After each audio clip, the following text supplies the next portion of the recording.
guys ready for your next comic of the evening? This next comic is a motherfucker. So please, welcome my fucking fam, Chad motherfucking Heft.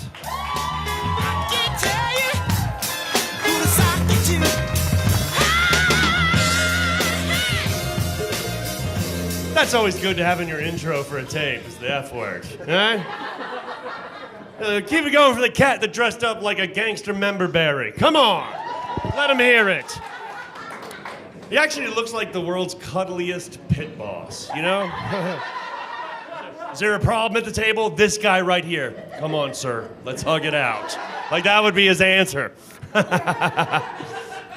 Hell yeah, man, I love this. There's a nice little intimate setting. I feel we should get to know one another. I'll start since I'm the guy with the mic. I'll start with my favorite icebreaker sentence. One thing I learned in rehab was, so you're already in. You're already in. You're like, where's this? Is it going to be scary? Is it going to be dirty? How are we going to do this? Well, it is, you know, it is a rehab story. But it's like the first season of Walking Dead. It could go anywhere. But one thing I learned in rehab was if you fart loud enough during a 12-step meeting, you're no longer anonymous, right?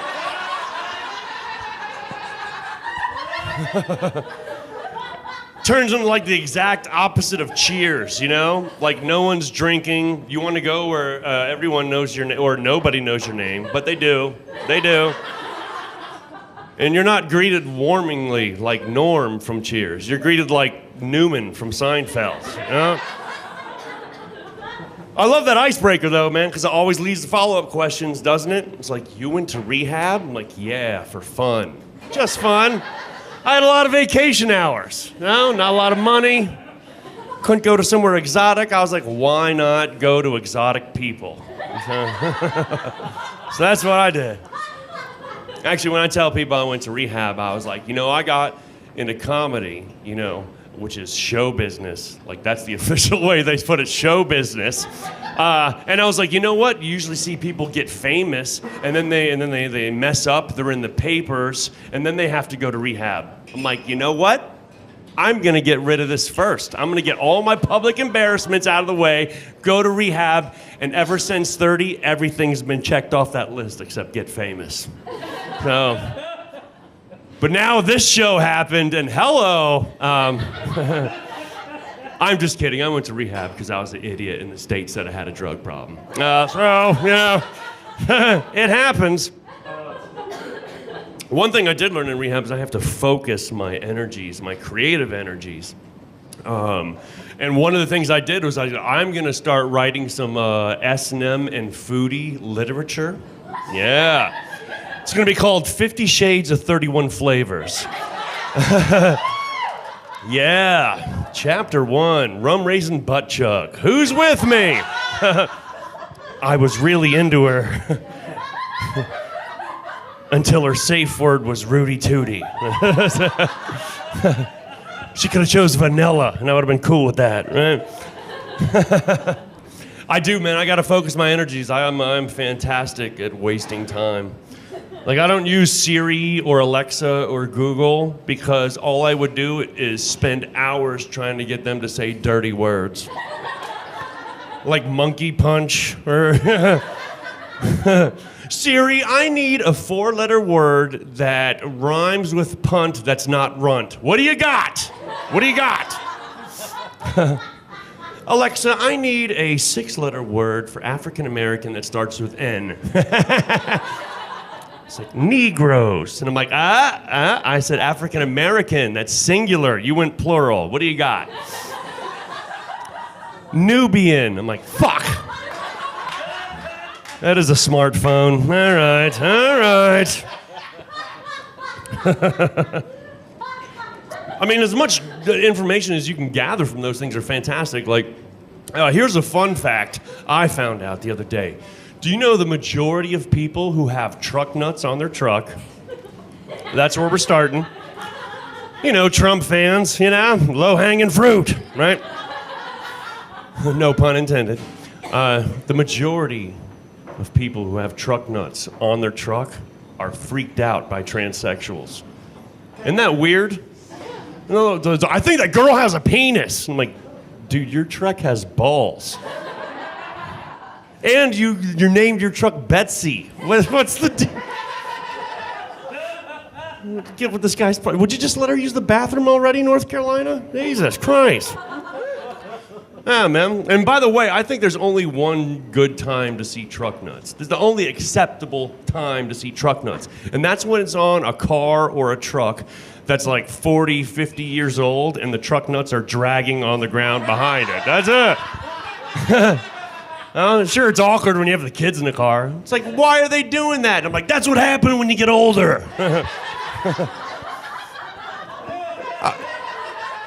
I don't know if that's going to affect you or your sister more in the future, but I'm betting your sister, because that's love, okay? I guess we'll find out when we tally up the psychiatrist appointments. Then we'll know the true winner.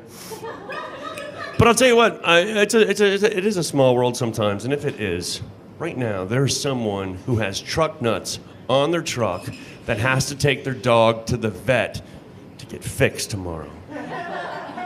And if you have to do that, please take the wives' car, take an Uber, a Lyft, because just think of the dog's feelings, okay? Coming out of that appointment, just walking out and seeing the truck, they're like, hey, those aren't mine, are they? If I go over there and they smell like me, I'm gonna be pissed. There's no more rides for this dog.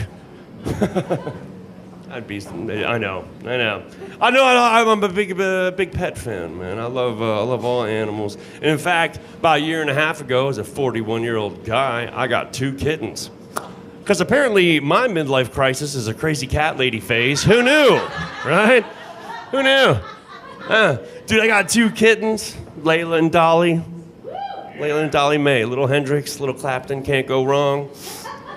My friends found out and they're like, hey dude, where'd you get your cats at? And I was like, Craigslist. And they're like, oh, come on man, you should have went to the shelter. And I thought about it and I was like, I should have went to the shelter, saved some cats. And they're like, yeah man, they got like 50 kittens. And I'm like, and that's why I didn't go to the shelter, all right? I'm looking for 2 kittens, all right? It means there's 48 other cute little furry faces I gotta see in my nightmares. Why didn't you save us, meow? I need to wake up to that. Every morning waking up to some like feline apocalypse now, apocalypse meow, if you will, right? I don't need that. I don't need that at all. Tell you what though, man, I did celebrate Black History Month. Read a little up on Muhammad Ali. You guys Muhammad Ali fans? Yeah? Dude, it was a fantastic guy, man. Stuck to his convictions and had some beautiful and inspirational and very thoughtful quotes. But his most famous one, I have a problem with. And I'm glad it's not one of the in-depth ones. It's, his famous quote, float like a butterfly, sting like a bee. Sting like a bee. For all that trash talking he did throughout his life, don't you think he kind of undersold himself a little bit with that quote? I understand float like a butterfly. Butterflies are elusive. That's why the nets are so big to catch them, And elusive describes his fighting style. All right, come on, man. Sting like a bee? Come on. Look, I know you needed something to rhyme with C. If you don't know the full quote, it's float like a butterfly, sting like a bee. Your hands can't hit what your eyes can't see. I know you needed something to rhyme with C. But I'm just saying but sting like a bee, there's better options. Heavy artillery, knock you into 2003, Nazi Germany. There's better options. There's stronger punches here, man.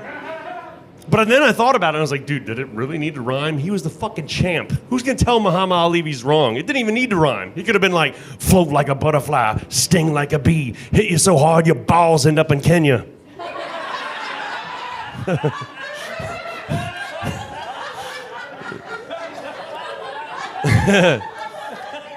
He'd have that one dude in his clique that would just be like, Muhammad, that shit don't rhyme. He's like, oh no, I think it does. Okay, now when I play it a second time in my head, yeah, it totally rhymes, man.